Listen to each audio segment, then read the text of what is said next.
If I asked you what the deadliest conflict since World War II was, what would you guess? Iraq? Vietnam? Afghanistan? What if I told you it was a war you've probably never heard of? A war that killed over 5 million people. A war so brutal, so complex and so ignored, they call it Africa's World War. This is the story of the Second Congo War, and how one of the richest countries on Earth became the site of one of the deadliest disasters in modern history. To understand how it started, you need to know one thing. The Democratic Republic of the Congo, or DRC, is one of the most resource-rich nations on the planet. Gold, diamonds, uranium, cobalt, and coltan, a mineral in almost every smartphone and laptop today. But for most of its history, those resources have brought suffering, not wealth. After gaining independence from Belgium in 1960, Congo fell into chaos. The US and Belgium backed a military strongman named Mobutu Sese Seko, who ruled for over 30 years. Mobutu stole billions while the people starved. By the 1990s, his regime was collapsing under corruption, poverty, and rebellion. Then came the Rwandan Genocide in 1994, the spark that lit the fire. After the genocide, many of the perpetrators, members of the Hutu militia, fled into neighboring Congo to escape justice. The new Tutsi-led government in Rwanda, fearing these forces would regroup, invaded eastern Congo in 1996. With help from Uganda and other neighbors, they backed a Congolese rebel leader named Laurent Kabila, who overthrew Mobutu in 1997 and took power. That was the first Congo War. But it was just the beginning. Once in power, Kabila cut ties with Rwanda and Uganda, the same countries that helped him rise.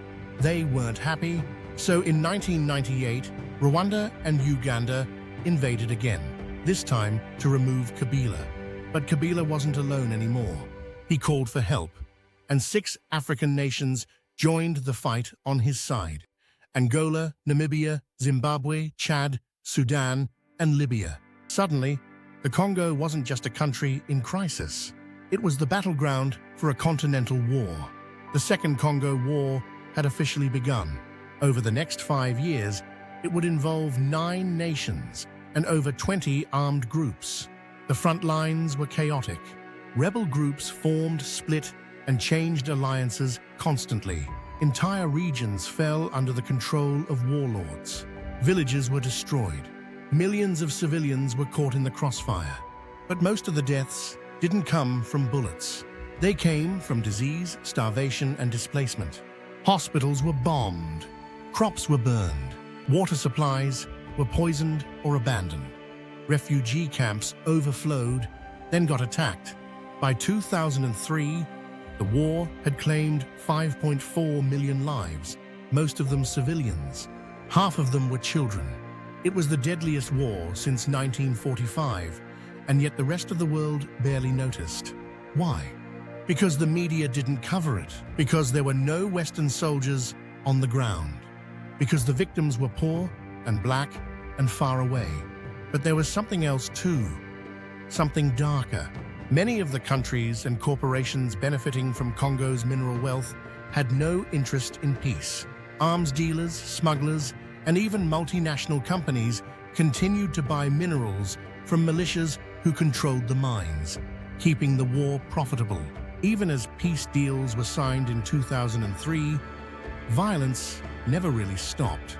Armed groups continued to fight in the east. The Congolese government remained weak and corrupt, and the people kept dying from hunger, from disease, from warlords. Today, over 100 armed groups still operate in eastern Congo.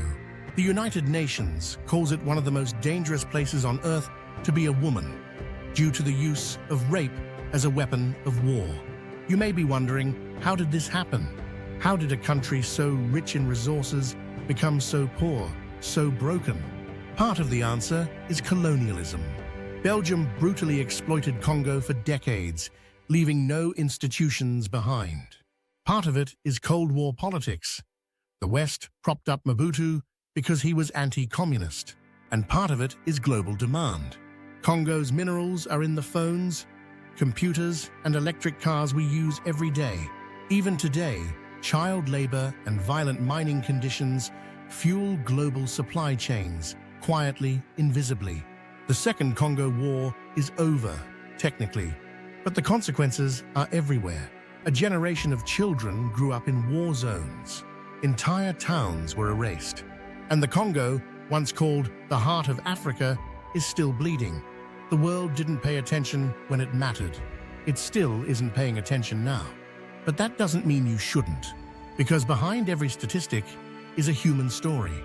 And behind every ignored conflict is a choice, to look away or to understand. So now you know, the deadliest war since World War I wasn't fought in Europe. It wasn't in the Middle East.